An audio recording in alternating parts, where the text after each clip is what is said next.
Hey there, flat picker. Are you feeling nervous to head to that local bluegrass jam session? Maybe you think you don't know enough tunes, or your flat picking isn't good enough, or your rhythm isn't good enough, or anything like that. If that's the case, never fear, my friend. I've got 5 tips here today that are going to make you the go-to guitar player at your local bluegrass jam. Tip number 1 is practice your rhythm playing. Yes, you heard it from me, my friend. You need to practice your boom chuck rhythm playing. That's not just filler that you're doing between your solos. The rhythm playing is what drives the band and keeps everything together. So if you can't lock in with that bass player, mandolin player, and banjo player with your part of the groove, you need to work on it. The way to work on that is with a metronome. I love to practice 2 different ways with a metronome. One is to put the click of the metronome on beat 1 and 3, and then the other one is to put it on 2 and 4.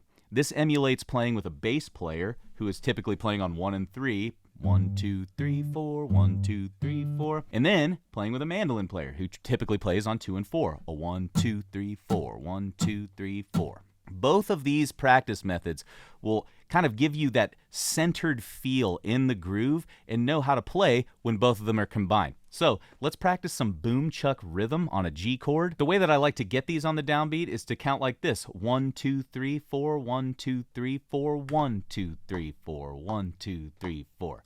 So all I did was just count and then hit the start button on the downbeat. We're going to use that same method for 2 and 4. 1, 2, 3, 4, 1, 2, 3, 4, 1, 2, 3, 4, 1, 2, 3, 4. So that's the first thing we need to talk about when we're getting with the metronome, how to get into the groove. Second thing, grab that G chord and let's practice some basic boom chucks with the metronome on downbeats. 1, 2, 3, 4, 1, 2, 3, 4, 1, 2, 3, 4.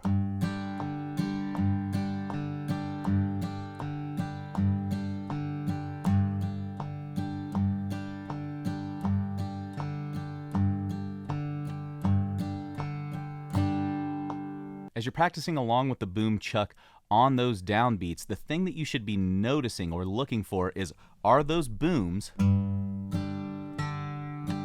are they perfectly lining up with that click of the metronome? Or are they a little late, a little early? That's why we practice these 2 different ways with the metronome, to tighten up certain aspects of our groove. So you're going to get your booms together on your boom chuck if you practice with the metronome on 1 and 3. Conversely, we are going to practice on 2 and 4 to strengthen the chucks, that offbeat feel. 1, 2, 3, 4, 1, 2, 3, 4, 1, 2, 3, 4, 1, 2, 3, 4.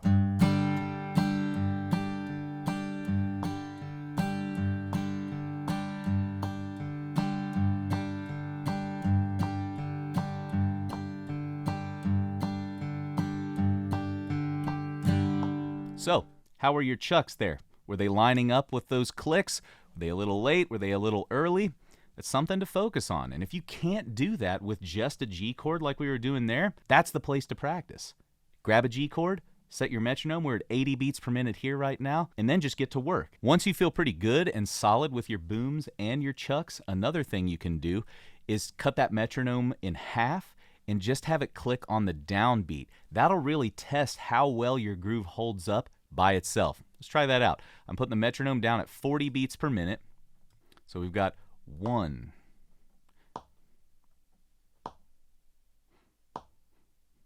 1, 2, 3, 4, 1, 2, 3, 4, 1, 2, 3, 4. Here we go.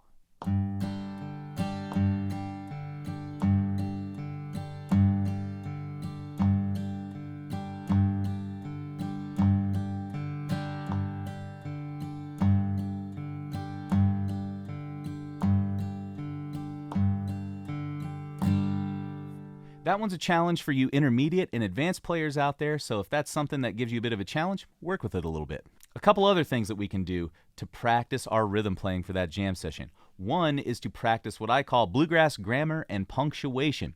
That means if you look at the form to a tune, typically we've got 8 or 16 bar forms. Cool stuff tends to happen at the very beginning of that form, the halfway point of that form, and at the very end. And that cool stuff is usually signaled by the guitar player. So on the downbeat of each form, the first beat of those 16 measures, I like to play what I call a crash, which is just kind of like an emphasized down strum through all the strings. The thing that I do at the halfway point is a truncated G run. just the last couple notes to it there to kind of say, hey, that's the halfway space. And then right at the end, you can already assume what I do, the G run. Okay, so I am going to put Strum Machine on here with just the bass and the mandolin, and I'm going to show you how I would play rhythm guitar to the chord changes for Sitting on Top of the World. We're going to do that crash strum on the downbeat of the form. I'm going to do a truncated G run, a comma G run, if you will, in the halfway point, and then the period or exclamation point G run at the end of the tune, the full G run. Here we go.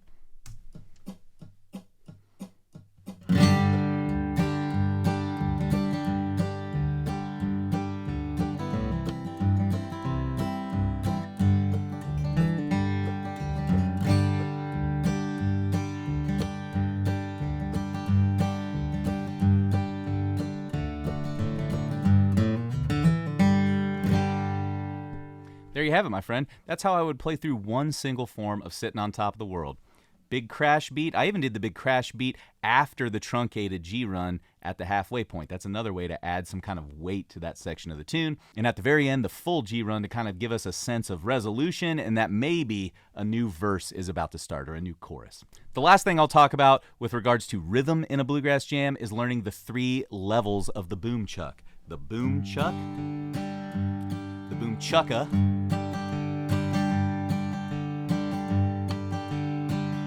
and the booma chucka.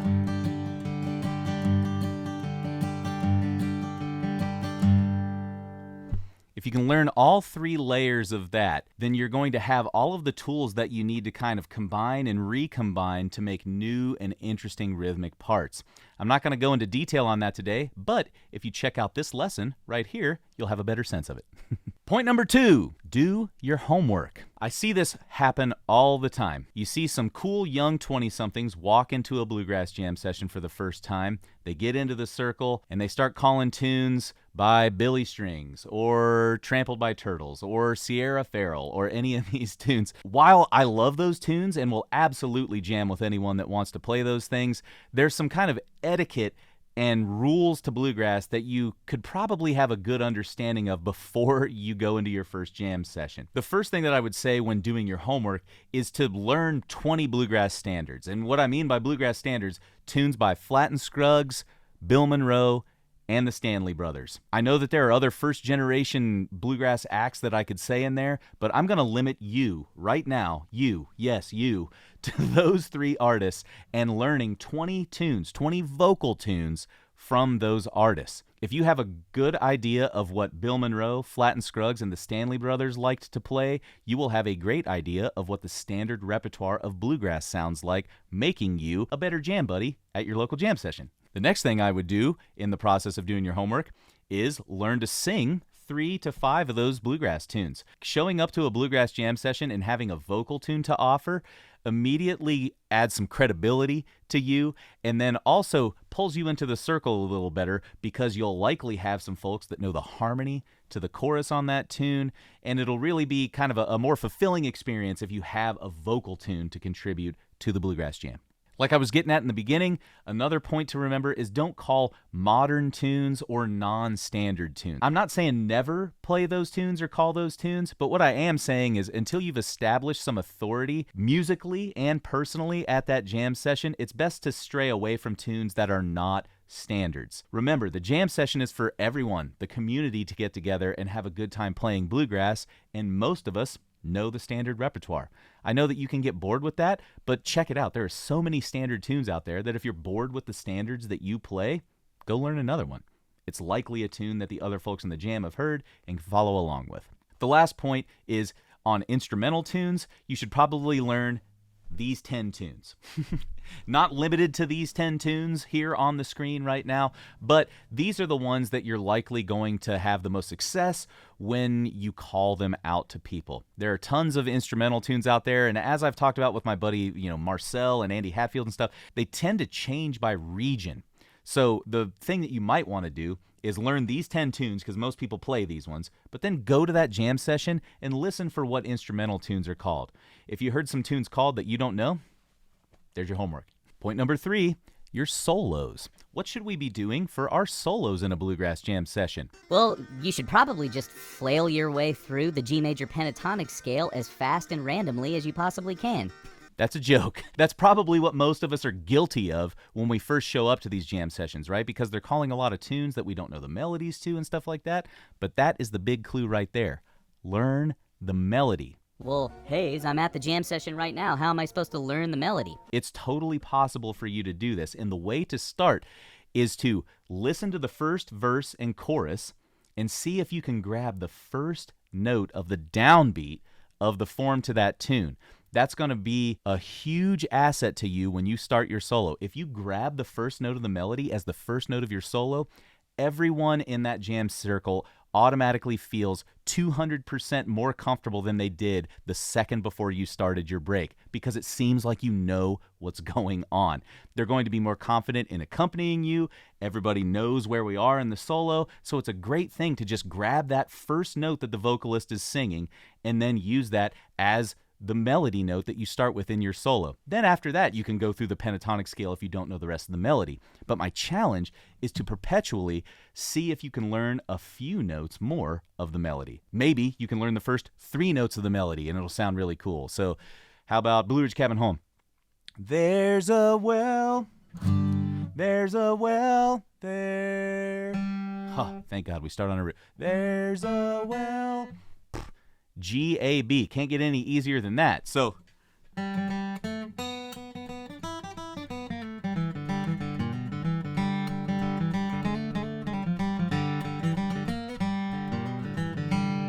I just played some random licks after that, but because I got into that solo with the melody, it feels a lot more confident and will add to the jam session.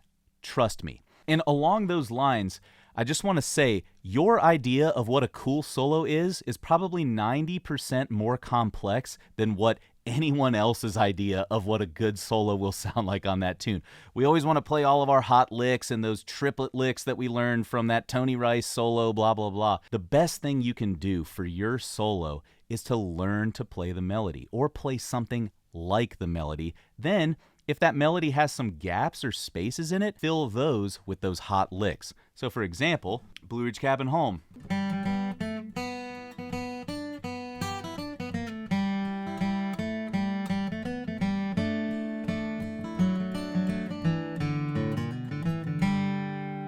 So you can see I played mostly the vocal melody and then just added a few scale runs here and there. Automatically makes that melody sound more like a guitar solo. It's something that you can manage without your adrenaline rushing and screwing up the lick that you wanted to play and all that kind of stuff. Then you'll go home and beat yourself up afterwards because you weren't able to play. So set the bar a little lower and see if you can practice to improve that core skill set of learning the melody. Don't know how to do that? Check out this video. Point number 4, keep your head on a swivel. In my opinion, everyone should have their eyes raised and be looking at the entire jam circle whenever you are in the act of playing a tune together. There's usually a person that is kind of deemed the song leader for whatever you're playing at that given point in time. The song leader is usually the person that sings the song because they know all the verses, they call the breaks, they point to people, all that kind of stuff. So when those things are happening in the jam session, you want to have your head on a swivel so if that person looks at you, you know it's time for your solo.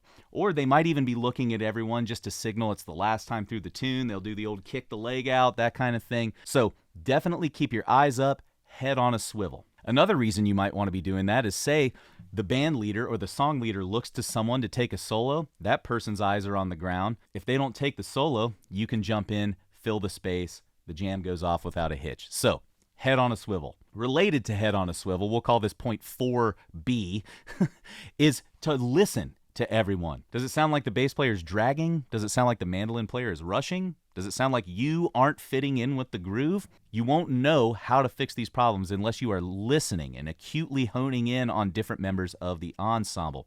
If someone seems to be sagging in the tempo a little bit, maybe you can put a little extra oomph on those 2s and 4s like we talked about earlier, and then get the groove back up to where it needs to be. Or, by the same token, if someone's rushing, you can kind of lean into those 1s and 3s and pull that wild mandolin player back down to the normal tempo. Can't do any of that stuff unless your head is on a swivel and you're listening. Last point, number 5. Don't be afraid to ask questions. Bluegrass jams, in my opinion, are some of the warmest, most welcoming places that I have found. Not all of them, let's be real, but 90% of them are really great places to connect, meet your local community, find your new jam buddies and friends and all that kind of stuff. Most of my lifelong friends have come from jam circles. So with that being said, treat it like those people want you to be there and are welcoming. If you have any questions, if you're freaking out, oh my God, what key are we in? I don't know where to put my capo for B flat, any of that kind of stuff, find someone who looks experienced and go ask them. It's no big deal. That's how I learned half of these rules that I'm trying to convey to you, is just by asking people in the jam session. I think there's kind of a tendency to go into these things guarded, and it's like, well, I have to act like I know what I'm doing in order to command the authority of this group. No way, man. Go in with humility, be humble, ask these people any of your questions. They will totally be happy to answer.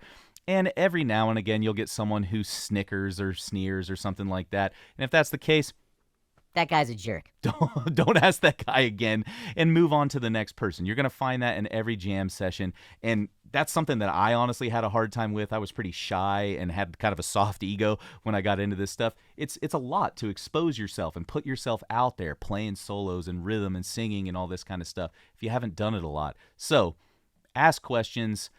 You're going to get burnt a few times, but not most of the time, I promise. All right, my flat picking friend, there you have it. Some tips for you when you're going to your next jam session. I know we've got a lot of experienced jammers out there in the community, though, so what are some points that you would recommend to people when they're going to a jam? If you know, go ahead and drop a comment below and share with us. Before we get out of here, if you want to maintain a closer relationship with me, maybe ask some questions at a live Q&A call or take some guitar lessons from me, go ahead and check out that link below in description to my guitar club, hayesgriffin.club. You'll get access to 5 live monthly calls where you can ask me any of your questions. You'll get access to a library of over 350 video lessons. You'll get access to a community of cool people that you can ask questions to, all this kind of stuff. So, hayesgriffin.club, check it out. Thanks so much for sticking around to the end of this video, my friend. I hope you got a lot of value out of it, but don't go anywhere. We got more great videos right here.